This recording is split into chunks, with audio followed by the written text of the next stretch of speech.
जय Hind dear student and friends. आज हम कक्षा 8 के विषय हिस्ट्री अर्थात अतीत से वर्तमान का चैप्टर नंबर 3 अर्थात 3 का क्वेश्चन आंसर करने जा रहे हैं। अगर इसको थ्योरी वाला वीडियो नहीं देखे तो हमारे चैनल की क्लास 8 के हिस्ट्री वाले अर्थात अतीत से वर्तमान वाले प्लेलिस्ट में जाके आप दे सकते हैं। तो यहाँ पे देखिए बोल रहे हैं ग्रामीण जीवन और समाज, अंग्रेजी शासन और भारत में गाँव, इसी को पढ़ना है। ये इसका क्वेश्चन आंसर करना है। तो ये स्टार्ट करते हैं इसको 1 नंबर से। देखिए इसे ऑप्शनल क्वेश्चन है। इसमें पूछ रहा है बिहार में अंग्रेज के समय किस तरह की भूमि व्यवस्था अपनाई थी। अस्थाई बंदोबस्त था। ये 1790-93 सब में ये लगाया था, ये ध्यान में रखिएगा। नेक्स्ट है हमारा अंग्रेज के आने से पहले भूमि का मालिक कौन होता था। ये राजा होता था। कौन होता था? राजा। नेक्स्ट है हमारा रैयतवाड़ी व्यवस्था में जमीन का मालिक किसे बना दिया गया। ये किसान को बना दिया था। नेक्स्ट है हमारा इसमें बोल रहे हैं अपनाई गई भूमि व्यवस्था का मुख्य उद्देश्य क्या था। अंग्रेजी शासन द्वारा भारत में अपनाई गई भूमि व्यवस्थाओं का मुख्य उद्देश्य था तो ये अपनी आय का बढ़ाना। क्या था? अपनी आय को बढ़ाना, अधिक से अधिक टैक्स लेना।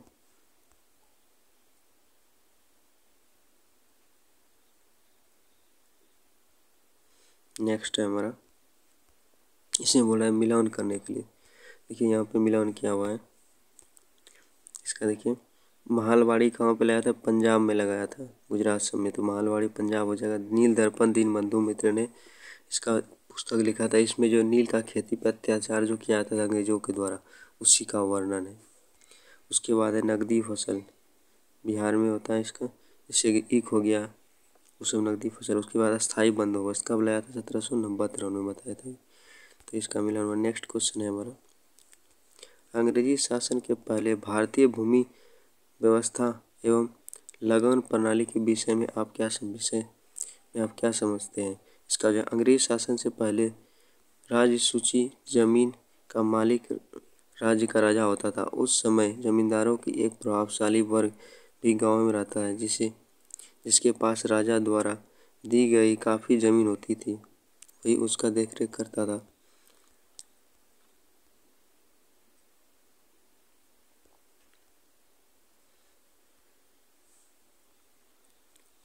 नेक्स्ट यहाँ पर राजा द्वारा दी गई काफ़ी ज़मीन रहता था, वही गांवों के लगान कृषि उपज राजा द्वारा किसानों से लिया जाने वाला कर की वसूली करते थे।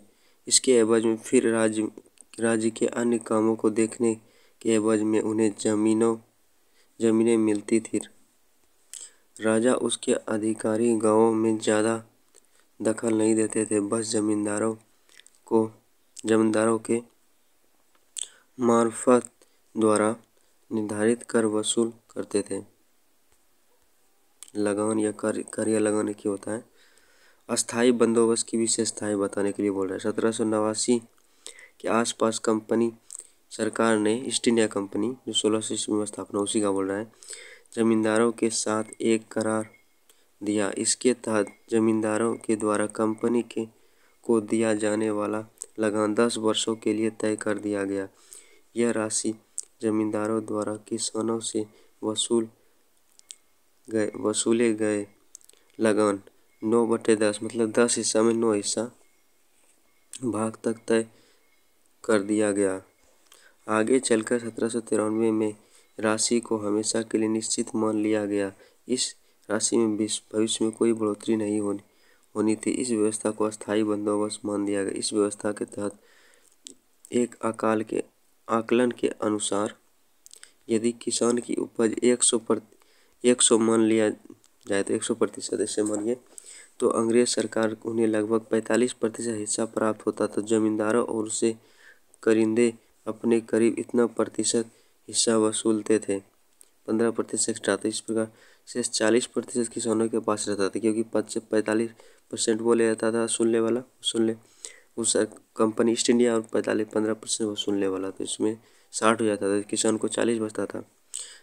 इस राशि में परिवर्तन नहीं होना था, पर जमींदारों की लगान की तय राशि तय हो जाएगा। यहाँ तय राशि नियमित तिथि से को सूरज डूबने से पहले सरकारी कार्यालय में जमा करना अनिवार्य था। ऐसा नहीं करने पर उसकी जमींदारी नीलामी कर दी जाती। सरकार तब की कोई परवाह नहीं थी कि अकाल या बाढ़ के कारण कष्ट फसल नष्ट हो गई, मतलब उसको जितना भी टैक्स बना था उसको लेना था, ताकि मारा हो जाए या कुछ हो जाए, अकाल हो जाए, उससे मतलब नहीं था। ये तो बहुत खराब था। पैदावार कम हुई, जमींदारों को हर हाल में तय राशि नियमित तिथि के जमा करना ही था। नेक्स्ट है हमारा, अंग्रेजी शासन के द्वारा बार बार भूमि राजस्व व्यवस्था में किए जाने वाले परिवर्तनों से आप किस रूप से देखते हैं? अपने शब्दों में बताने के लिए बोल रहा है। इसमें देखिए, अंग्रेजी शासन गांवों से ज़्यादा धन साम्राज्य विस्तार के लिए होने वाले खर्चों को प्राप्त करना चाहता था। इसके लिए उसने अस्थायी बंदोबस्त, इसके तहत जमींदार द्वारा लगान के रूप में जमा की जाने वाली राशि हमेशा के लिए तय कर दी गई। फिर इन्हें लगा कि उचित नहीं था, चूँकि साल दर साल खर्चों में बढ़ते ही जाएंगी और लगान के रूप में आने वाली आय वही रहेगी। अतः उन्होंने फिर महलवाड़ी व्यवस्था की, जिसके तहत जमींदारों को बदले गांव के बड़े किसान या परिवार को गांव के लगान वसूलने का अधिकार दे दिए। इसके तहत अंग्रेजों ने 50% का मिलना था, इसे मात्र 30 वर्षों के लिए ही लागू किया गया। जबकि रैयतवाड़ी व्यवस्था के तहत कंपनी सरकार सीधे किसानों से संपर्क किया, किसानों को जमीन का मालिकान हक दे दिया। तो किस में दे दिया था ये? रैयतवाड़ी में। इसे 50% सीधे 50% लगान जमा करने को कहा गया। इस व्यवस्था को अस्थायी बंदोबस्त नहीं माना गया। प्रत्येक 30 वर्ष बाद राशि में बदलाव तय किया जाता था। भूमि राजस्व व्यवस्था में अंग्रेजी सरकार ने बार बार परिवर्तन अधिक से अधिक लाभ कमाने के दृष्टिकोण से किया। पहले अस्थायी बंदोबस्त, उसके बाद महलवाड़ी, उसके बाद रैयतवाड़ी मालिकाना हक किसको बना दिया था? जमींदार को। अंग्रेज की भूमि राजस्व व्यवस्था आय की व्यवस्था से कैसे अलग थी? आज मतलब जो पहले का था आज में कैसे अलग था, इसका संक्षेप में बताने के लिए बोल रहा है। आज जहाँ सरकार किसानों से काफ़ी कम राशि भूमि राजस्व के रूप में लेती है, सरकारी कर्मचारी व अधिकारी काम के लिए लगे होते हैं, वही अंग्रेज सरकार भूमि राजस्व के रूप में तब किसानों से उनके लाभ का लगभग आधा हिस्सा हड़प लेती थी। भूमि राजस्व की वसूली का काम जमींदार और उसके कारिंदे करते थे। यह काम कोई बड़ा किसान या परिवार करता था, वही के लोग स्वयं यह काम करने पर उनका मकसद अधिक से अधिक शोषण करना होता था। नेक्स्ट है, नई राजस्व नीति का भारतीय समाज पर क्या असर हुआ?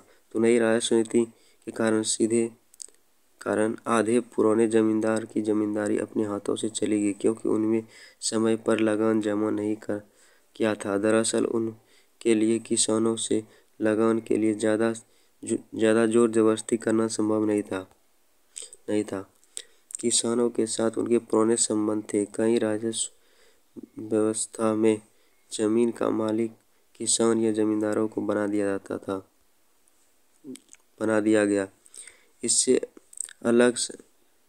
लगा समय पर जमा करने के लिए इसे बेचने या बंधन रखने का चलन शुरू हो गया। इससे गांव में महाजन के रूप में एक प्रभावी समूह आ गया। ये महाजन जमीन के एवज में धन दिया करते थे। किसान और जमींदारों दोनों इससे कर्ज लेते थे। अंग्रेज सरकार को केवल लगान से मतलब थी। इस नई राजस्व नीति भारतीय समाज पर बुरा असर पड़ा। शोषण बढ़ा, भारतीय किसानों को दरिद्रता बढ़ी और भारतीय समाज में असंतोष बढ़ता गया, जिससे परिणाम स्वरूप जगह जगह उपद्रव की स्थिति उत्पन्न हो गई। उपद्रव बोल रहा है, नील की खेती की प्रमुख समस्याएं की चर्चा करें। इसमें भारतीय दीनबंधु मित्र का जो पुस्तक था उसमें नील की खेती के अत्याचारों का वर्णन किया। ऊपर में बताए थे, भारतीय किसानों के दृष्टिकोण से नील की खेती में फायदेमंद नहीं था। मजबूरन उन्हें जमीन के एक बेहतर हिस्से पर खेती करनी पड़ती थी। अंग्रेज अधिकारी इसके लिए उन्हें बाध्य करते थे। किसान तो हमेशा खाद्य फसल उपजाना चाहते थे। इससे उन्हें उस साल के लिए खाने का अनाज मिलता और बुरे दिनों के लिए कुछ अनाज बचाकर भी रख लेता था। नील की खेती धान के मौसम में ही की जाती थी। इससे धान की फसल में देर हो जाती थी। साथ ही खेत में नील की खेती होती थी, जिस खेत में उसमें फसल काटने के बाद उस साल कोई भी फसल नहीं उगाई जा सकती था। इसका असर होता था कि किसान के पास अनाज की कमी हो जाती थी और भूख और सूखा या बाढ़ के कारण फसलों का उत्पादन कम होता था, तो किसान के पास पहले का रखा अनाज नहीं होता था। ऐसे में तो महाजनों ने कर्ज लेते थे और भूखे रहते थे। तो ये यहाँ पे चैप्टर खत्म हो जाता है। इसमें कोई त्रुटि हो तो हमें कमेंट में ज़रूर बताएं ताकि हम उसको सुधार कर सकें। वीडियो देखने के लिए धन्यवाद। Thanks for watching this video.